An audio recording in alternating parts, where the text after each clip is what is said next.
So next up is our comic.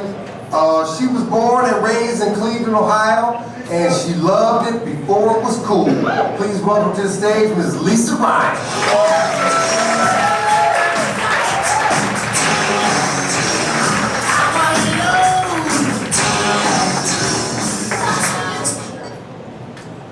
You know, there are two types of siblings. There are siblings who know that they are the favorite, and there's the rest of us who want to be.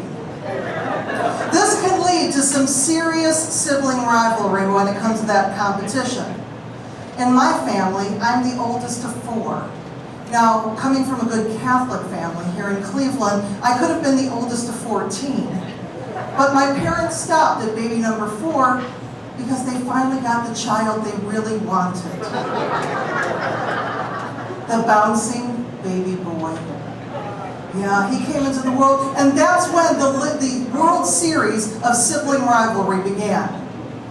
Now, we started in the Little Leagues. You know, my sister and Debbie and I figured that if we dressed up Scotty like a little girl, and we made him play with dolls, and we called him Michelle, maybe my parents would forget that they ever had a boy. We struck out with that. My sister Christine, though, took a more permanent approach. Because not only was Scotty the only male child, he was now the youngest. She didn't like it. So she would actually tie him on a regular basis to the telephone pole in front of the street, in front of the house, by the street, and leave him there for dead. Why did I think of that? So thankfully, every Thursday, the trash men came by and untied him. So we knew that he was pretty much the ace. He was undefeatable. Okay? Until the Great Divorce of 1983. Where for the first time, my siblings and I knew that we could compete with our parents individually. By this time, now fast forward 10 years, 3 moves, and 14 spouses later. They were not all my mother's spouses. My mother is living in California, and the World Series, what started in the majors. My sister Debbie said, I know, I'll move to California. So she flies across the country, and she's sharing photos and adventures with Mom. Sure, my brother did not like being relegated to the minors.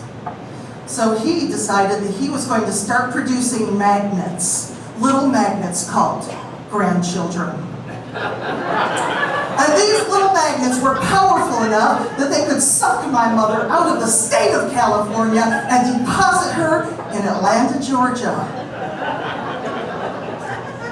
It was Christine's turn once again. This time she says, if I get a job in Atlanta, I can move in with Mom and be closer to her than Scotty is. But Christine committed an error because she discovered that living with your parents as an adult is not nearly as fun and glamorous as some millennials make it out to be. So it's Christine's turn once again, and this time, wham! She buys a house in Florida on the beach. Oh, loves the beach.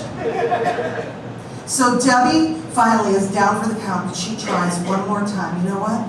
Wham! She goes the surgery route. And Debbie decided that she was going to have a different body part operated on every year, whether she needed it or not. The only requirement being is that the recovery time had to be from 3 weeks to 2 months so Mom could fly across the country and take care of her. The whole time I'm looking at this going, how am I going to compete? I did the only thing that I knew I could resort to, Moneyball. I took my mom on a fabulous vacation to Trinidad. You might be saying, Trinidad? Why Trinidad? Well, because she was born there, obviously. My mother and I had a fabulous time. We connected through Ancestry.com with 22 relatives, including my mother's last surviving uncle. That is what you call an inside the park home run.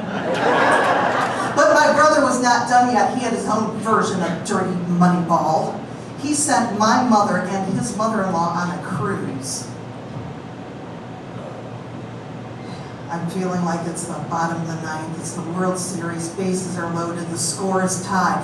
What can I do? I knew my only last resort. I could take my mother on the most fantastic vacation of her life. 3 weeks, all expenses paid, to the best location in the nation, Cleveland, Ohio. And that, my friends, is how you hit a grand slam.